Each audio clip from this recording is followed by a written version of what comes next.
अहिलेको समयमा मार्केटमा पल्स अक्सिमिटरको एकदमै सर्टेज छ, पाउन गाह्रो छ। त्यसैले तपाईसँग छ भने आफूलाई नचाहिएको अवस्थामा निडी व्यक्तिलाई केही समयको लागि दिएर सहयोग गर्न सक्नुहुनेछ। अहिले भनेको एकले अर्कालाई सहयोग गर्ने समय हो। यो पल्स अक्सिमिटर हो।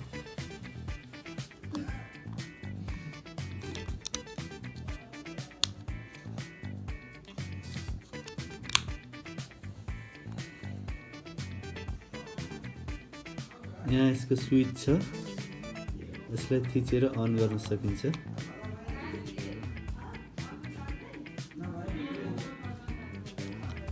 त्यसपछि यसरी औँला राख्ने,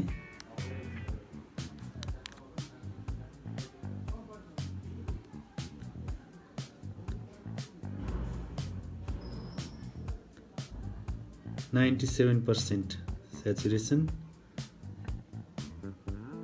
78 per minute heart rate.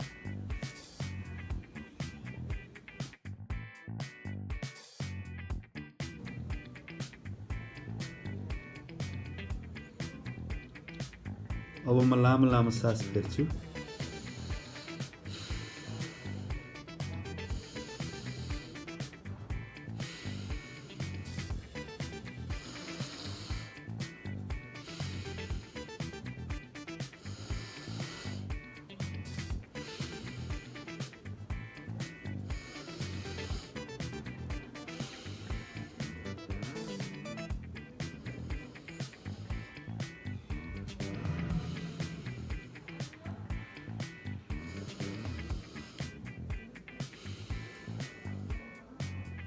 यसरी लामो गहिरो सास फेर्दा मेरो अक्सिजन स्याचुरेसन लेभल बढ्यो।